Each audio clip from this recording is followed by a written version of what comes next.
Hi, I'm Brian Vito, and I spent half my life as a hospital patient. For months and months at a time, in a room in the area, much like this. This is actually one of the nicest hospital beds I did get a chance to stay in. I'm gonna share with you my experience of food and health. So this is me when I was 16. I was sick, and my weight would fluctuate by 50 pounds above and below my normal weight. That's a 100-pound spread. Now, to give you an idea of why I spent so much time in the hospital, was because I was first diagnosed with we don't know. It turns out, after a lot of ER visits, the doctors landed on ulcerative colitis. Only later did they figure out that it was Crohn's disease. For those of you that aren't familiar, it's like the canker sores you get in your mouth, but can affect your entire digestive tract. Left untreated, that can turn into toxic megacolon. Now, when you get to this point, you don't have much of a choice about surgery. And when I was 16, I was still pretty confident you needed your large intestines on an everyday basis. So, as you can imagine, the pain from this was ridiculous. It felt like that scene from Aliens when the little guy pops out of his stomach, right? And it's quite an achievement to get toxic megacolon. So I had doctors from all over the hospital, residents, everybody coming in to poke and prod at me to see how it is. It was incredibly painful. I mean, at one point I was just like, stop! I mean, come on, guys. You've been in here like 15 times today. Nothing's different. You poke there, it still hurts. I mean, what x-ray are you looking at that shows you anything different that's gonna not hurt when you poke me there? It's like the doctors were trying to feel for a disease that they couldn't see. And I simply had body parts that were in the way. So I didn't come to realize the severity of toxic megacolon until later. My colon could have burst at any moment. So much of the next decade and a half or so, I'd have a flare-up, I'd call the doc, he'd give me some meds, and before you know it, I was bouncing in and out of the hospital.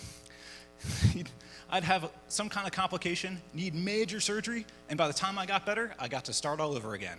And while I was sick, you know what they fed me? Jello. I was convinced the hospitals had 55-gallon drums of this stuff. I mean, I have never seen so much Jello at a time. It was incredible. To this day, I still cringe at the sight of Jello because food is emotional, right? We call it comfort food. When you're feeling terrible, you dive into some of that, and all your troubles go away. I think the opposite is also true. When I eat Jello on a hospital tray, my bowels get angry. I mean, imagine seeing this when you come out of surgery. It's clear liquids consisting of lukewarm and mostly melted substances that don't really make you feel better at all. I mean, it's really disgusting. So when you graduate from that, you get full liquids, which is much of the same thing. Salt and sugar water, some Jello to play with, but now with a nutritional drink. This is what they're feeding me after a major surgery, days and days after a major surgery. So as we progress toward food that requires more chewing, we get to soft foods. You would think that this has already been through your digestive tract at least once. I will let you guys imagine which end it came out of.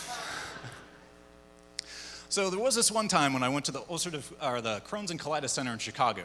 I got to jump straight to the egg diet after surgery. They said the egg diet works much better for patients, and it was nothing but eggs and toast day after day for a week. And you know what? It worked. You feed the body the fuel it needs to heal, and you get better faster.